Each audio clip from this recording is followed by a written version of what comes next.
Hello, my name is Randall Hutto, Wilson County Mayor, and I'm joined today by Regina Girten and Jamie Tyner. Glad to have you both with us today. Glad to be here. Thank you for having us. Okay. You know, a long time ago in 2020, we had a tornado that came here, and for me it was a shock on what to do, had no clue, and I think every county mayor just looks and says, you never hope that happens in your world. But it did, and we struggled and we learned, but because of that, several little babies were born, but the biggest one and the one that sustained its growth is a volunteer network and VOAD. Tell me what that is.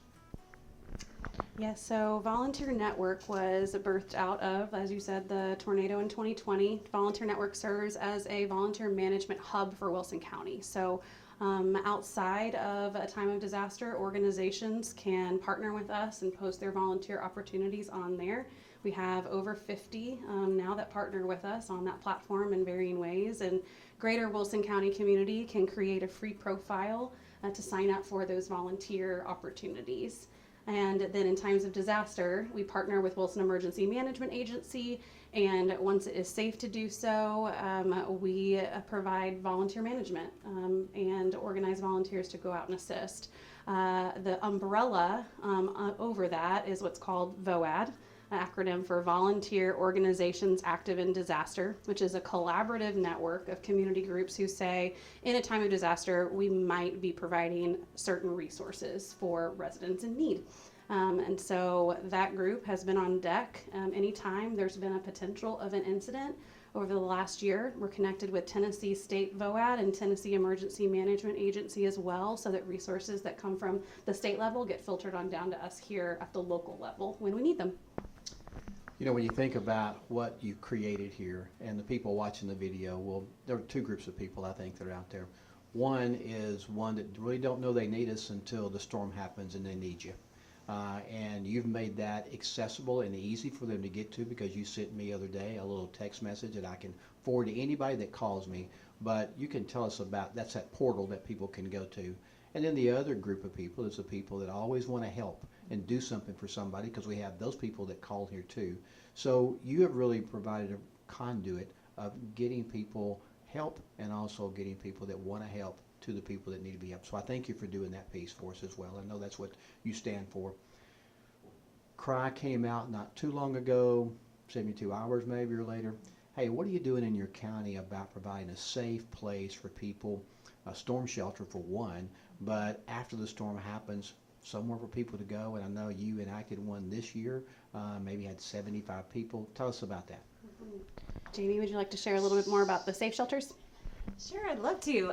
So yes, we were in collaboration with WEMA and with First United Methodist Church. We're able to open up our first safe shelter for people who did not feel safe in their home, or a lot of, if you were in a manufactured home, they were able to come to this space and be around other people, even people that maybe were just home alone and wanted to be around a community of people to weather out the storms together. So we were able to set up the shelter very quickly with the help of a lot of volunteers and with WEMA's assistance as well. And yeah, we had over 80 people combined between the two times that we were opened. 6 pets, I think, 6 dogs and a cat, maybe 7 pets. So pets were welcome and people were able to come, and they got fed while they were there, got to have a little of their anxieties, just being in community with other people. Where was this at? So it was at Lebanon First United Methodist Church here in Lebanon, right outside the square. So they just raised their hand and said, yeah, we can provide that for you guys. We are hoping to have some other shelters that will be able to pop up, some other buildings that people are willing to open up in those times of a tornado watch and tornado warning. I mean, our hope is that people would get to the shelter during the watch and not wait till the warning. But yeah, we're hoping to have some in Mount Juliet, one in Watertown, just across the county, so that we can service the needs of all the whole county. And they can contact you now if they want to sign up for something that might happen in the future. Yes, they can definitely sign up for that. I can let Regina tell more about if they're wanting to get in on the safe shelter plan. I would say that they could definitely contact Volunteer Network. They would also be able to contact Wilson Emergency Management Agency. The planning director, Tamara Feltz, is who they could talk to. They can get them connected with the Red Cross so that proper training can be provided and so that we can ensure that the facility has a storm safe space. First UMC Lebanon, for example, has 2 storm shelters there in their gym. So where's your food come from? On the fly. We're looking to develop a plan for the future for that. This go around, we had pizza.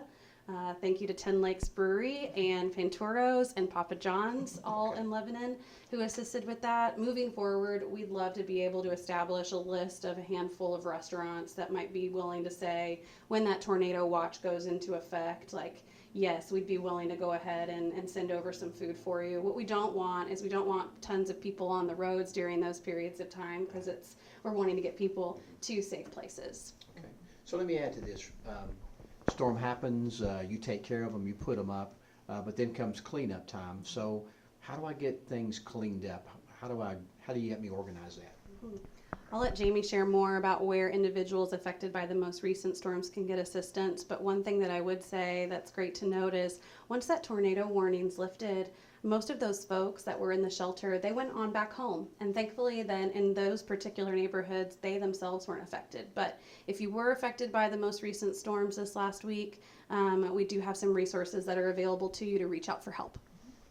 Yeah, and that is through Crisis Cleanup. So that is a hotline that people can call. They have opened up a case for the recent storms in Tennessee.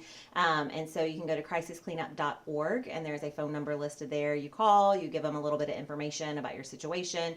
It gets put into the system, and then as volunteer organizations are looking to help people and to assist, we're able to get in that system and kind of see the needs that are out there, make contact with the resident to get an update, and then send out teams. It's all for free. The services are all provided for free for residents. I would say that patience and flexibility are needed because especially we didn't see as much damage in Wilson County, but across the state of Tennessee, there's been a good bit of damage. And so volunteer organizations are working very quickly to try to assess all the needs that are out there. And residents have until April 18th to register through Crisis Cleanup before that hotline closes down for right now. Okay. What else should we know? Anything else?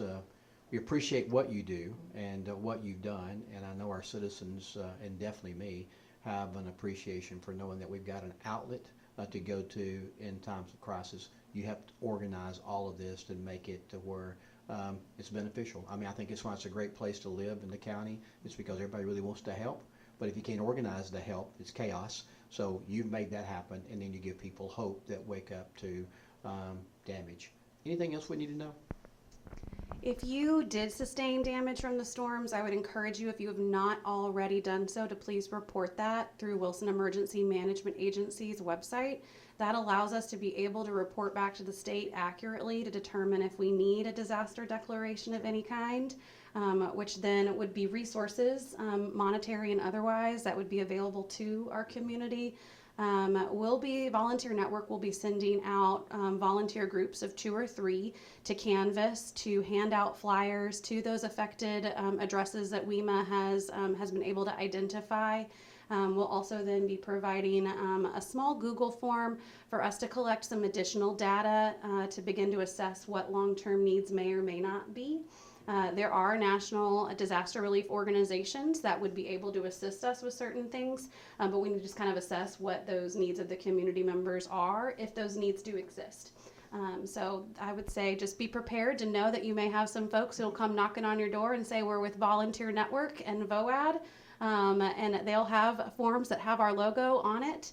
And we'll drop information, I'm sure, in the chat of this video as well, so you'll be able to see what that looks like. They're very kind people, so welcome them, and hopefully we'll be able to continue to serve from there. Go ahead, Jamie. I was just gonna, and if anybody is looking to volunteer to help, so we have, our website is volunteernetworktn.org, and we have a disaster page, and it has all the opportunities listed. So if anybody's wanting to help with those canvassing events or with the actual cleanup when we get all those jobs. You can go on and go ahead and express interest in those. And then also to be prepared for the future. So we have disaster volunteer orientations and disaster volunteer leader trainings that are ongoing throughout the year so that if and when this happens again, we're ready. Well, again, thank you for joining us today. And, as we think about our past rodeos here, I think it's important to know that when you have a storm, definitely take lots of pictures. They don't normally want you to start cleaning up until insurance has come down and come out and looked at what you've got done.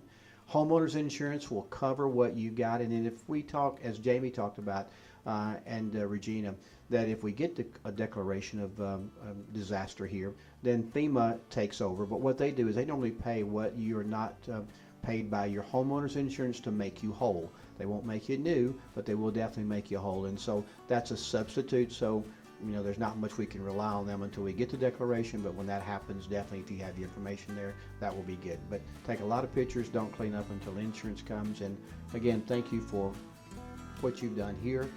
It's definitely a good safeguard for us and a peace of mind for us. So thanks for being here today.